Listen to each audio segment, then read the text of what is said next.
Bueno, ya lo vimos, la expresidenta Bachelet, quien se encuentra en Chile desde ayer, dijo que hay que bajar la angustia y reiteró en varias ocasiones que el momento de hablar más en profundidad será el mes de marzo, puso esa fecha. Vamos a conversar al respecto con el cientista político Bernardo Navarrete. Señor Navarrete, ¿cómo está? Muy buenas tardes. Buenas tardes. Debemos entender de las palabras de Michelle Bachelet, que reiteró varias veces, al menos 4 o 5 veces, el tema de marzo, que marzo será el momento en que ella lance su candidatura. Yo creo que todos entendieron lo mismo, es decir, en marzo está la candidatura lanzada, vienen las proclamaciones, más allá que la democracia cristiana no quiera que el Partido Socialista proclame una semana antes de la primaria interna de su partido a la candidata. Usted lo entiende así también inequívocamente, como que en marzo se lanza la candidatura. Claro, pero además por una razón también muy simple, el único candidato presidencial hoy día que tiene el tiempo a su favor es Michelle Bachelet. Ninguno de los otros candidatos dispone de ese tiempo para poder consolidar su carrera. ¿O sea, la estrategia política correcta esperar hasta marzo? ¿Esperar lo más posible?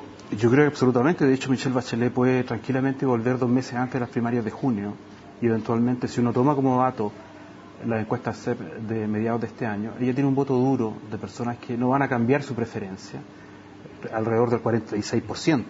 Por lo tanto, lo deja muy expectante respecto a los resultados de las primarias y posteriormente la elección presidencial. Se supone que podría haber una nueva encuesta CEP a publicarse, ya se hizo el trabajo de campo, podría publicarse la próxima semana. ¿Hay alguna posibilidad de que algún movimiento en esa encuesta pueda cambiar estos planes o no deberíamos esperar nada nuevo? En general, la volatilidad tanto electoral como de preferencia de los chilenos respecto a los candidatos no ha cambiado diametralmente. Yo creo que lo que podemos tener, probablemente la noticia esté más concentrada en la percepción que tengan los ciudadanos respecto a los conflictos del gobierno que la candidatura de Bachelet.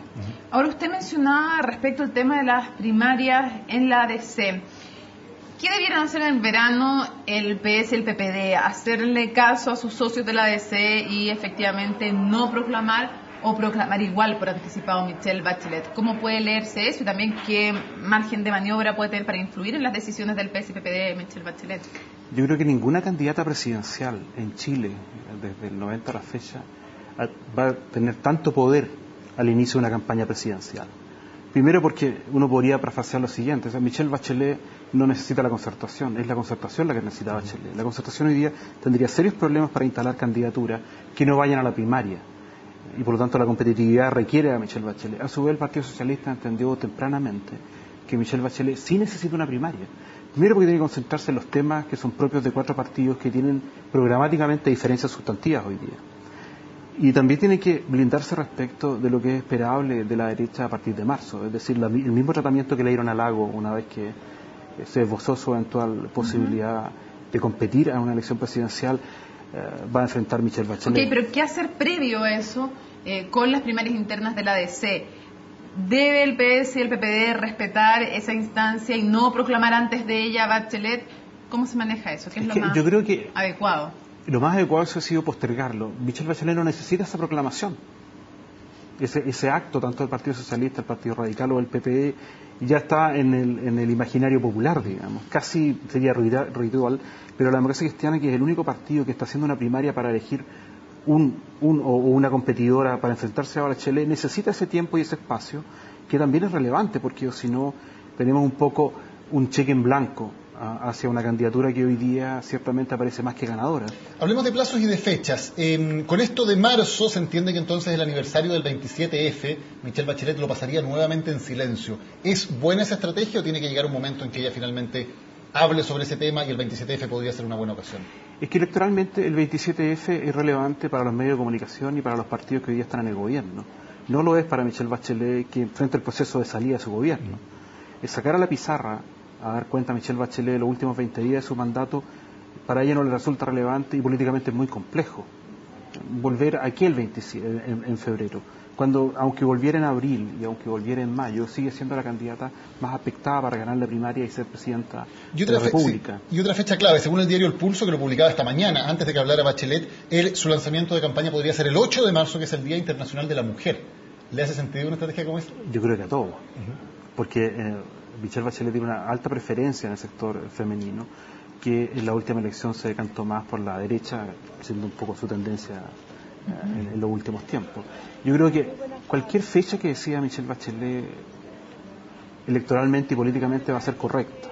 El simbolismo de las mujeres del 8 sería relevante, digamos, incluso sería interesante el punto de vista de la plataforma entendida más allá de la concertación. Bernardo, ¿quién es más competitivo frente a Michelle Bachelet, Goldborn o Alaman, y por qué? Ninguno.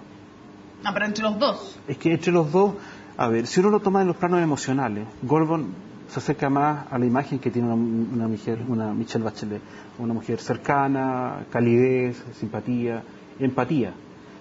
Pero no nos olvidemos un hecho objetivo, en la primaria es simultánea.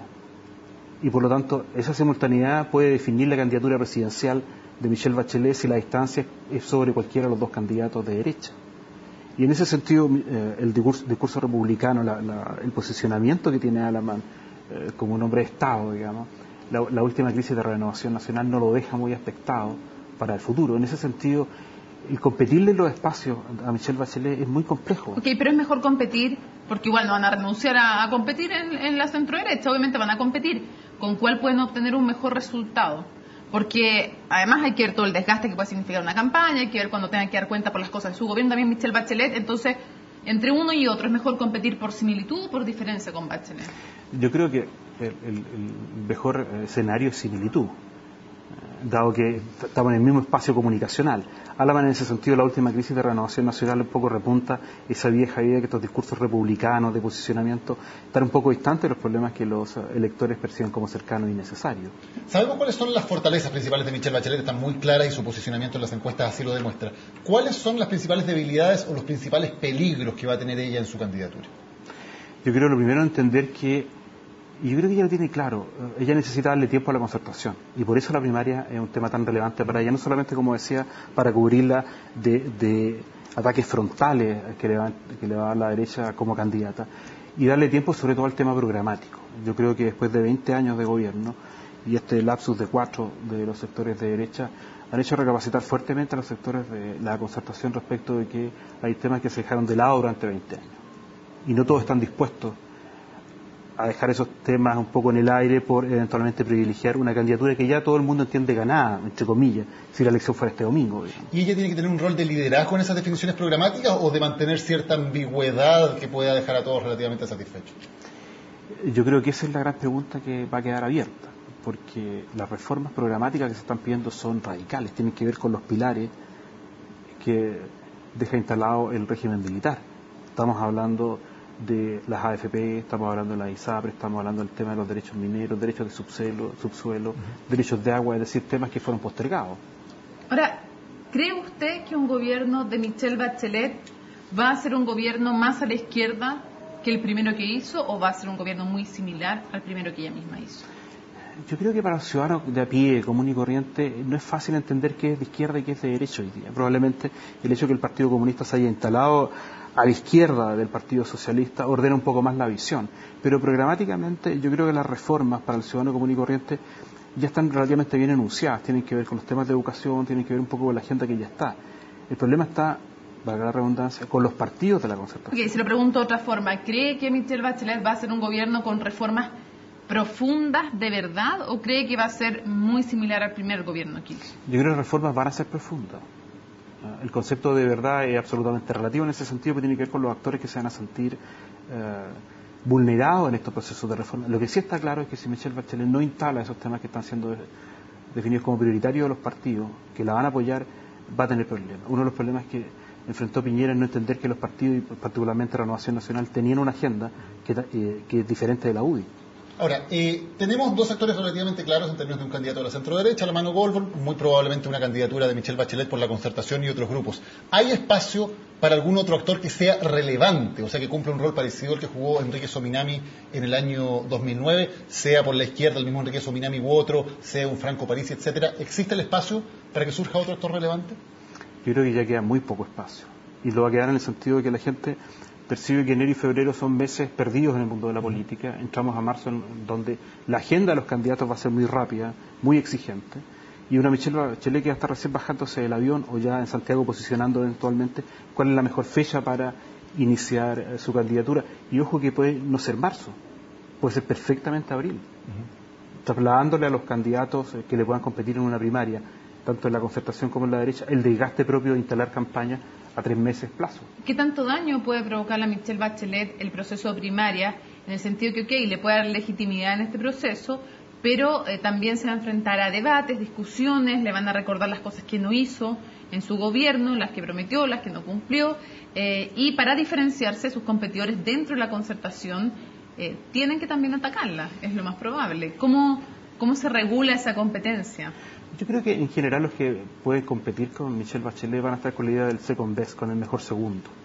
Y entendemos que el mejor segundo puede ser perfectamente un buen generalísimo de campaña y que puede contribuir fuertemente a la designación de ministros, subsecretarios, embajadores, jefes de servicio. Es decir, la apuesta también tiene que ver en cómo yo incido en los nombramientos de Michelle Bachelet, cómo yo soy capaz de negociar con una candidata que tiene más poder que cualquiera de los candidatos presidenciales de la concertación los últimos 20 años. ¿Y eso sería un incentivo para no hacerle daño en la primaria, dice usted? Por cierto, yo creo que en política los gestos sí importan, y eso Piñera lo podría decir perfectamente después de 4 años de gobierno. ¿Cómo debería ser una campaña de Michelle Bachelet una vez que ya esté instalada y comience la campaña? ¿Le conviene hacer mucho terreno? ¿Le conviene tal vez no salir tanto y ser una candidata con menos actividades? ¿Le conviene ir a entrevistas, a debates? ¿Cómo debería ser esa campaña? Yo creo que lo primero es el desplazamiento de Michelle Bachelet a nivel nacional. Menos cámara, menos debate, menos entrevistas y más presencia en lo que le es propio. Calidez, cercanía, retomar un poco los problemas con la ciudadana común y corriente, porque los medios de comunicación y los partidos la van a acompañar. Debemos entender que en paralelo a la elección presidencial, tanto para la primaria como posterior, hay campaña parlamentaria y por lo tanto senadores y diputados de todas las coaliciones posibles quieren tener también cierto grado de presencia en el desplazamiento territorial de Michelle Bachelet, porque además, dicho sea de paso, van a estar las primarias que está exigiendo el PPD a la concertación. Por lo tanto, ese desplazamiento territorial los beneficia a todos. Y si yo fuera candidato a senador o diputado, quiero a Michelle Bachelet en terreno y no en debate respecto a un electorado que ya tiene una predisposición a votar por ella. Ojalá que no le escuchen la parte de los consejos, que es poca entrevista. Ojalá que esa parte no la escuche. Para ir cerrando, el rol del Partido Comunista, que claramente va a tener una incidencia en el tema parlamentario, pero también en el tema presidencial. Hoy día, ¿usted cree que tener al Partido Comunista dentro de la concertación, no dentro de la concertación, pero como un aliado para un posible gobierno, es algo que pueda espantar a votantes de centro con el Partido Comunista actual? Eso siempre ha sido un riesgo y tiene que ver también con un doble juego que puede tener el Partido Comunista. El Partido Comunista entra a un pacto por exclusión que le permiten hoy día tener 3 diputados y eventualmente va a pedir pacto por exclusión para elevarlo a 5. Eventualmente Camilo Ballesteros y Camila van a ser eventualmente candidatos y muy bien posicionados del Partido Comunista. Y el otro tiene que ver con la plataforma programática. Si el Partido Comunista extrema su plataforma programática para izquierdizarla más, va a enfrentar serios problemas con la democracia cristiana, porque objetivamente los programas de la democracia cristiana, sobre todo en el eje valórico, no están muy cercanos al Partido Comunista. Y los temas internacionales están pesando en la relación. Ahora, hay un mecanismo bastante inteligente que se aplicó hoy día cuando en la comisión primaria de la concertación se incorporan 2 militantes del Partido Comunista, incluido su secretario general. Y por lo tanto hoy día, como sesiona programáticamente la concertación, son con 2 candidatos de cada uno de los partidos, más el Partido Comunista. Por lo tanto, no podemos decir hoy día que el Partido Comunista no está en las grandes discusiones programáticas de la concertación. El problema está en qué papel va a querer jugar respecto de su agenda, y creo que va a ser muy beneficioso para todos conocer en definitiva cuál es la agenda programática concreta del Partido Comunista. Bernardo Navarrete, muchas gracias por estar con nosotros en primera edición de CNN. Gracias por la invitación. Hacemos un alto en primera edición y ya estamos de regreso.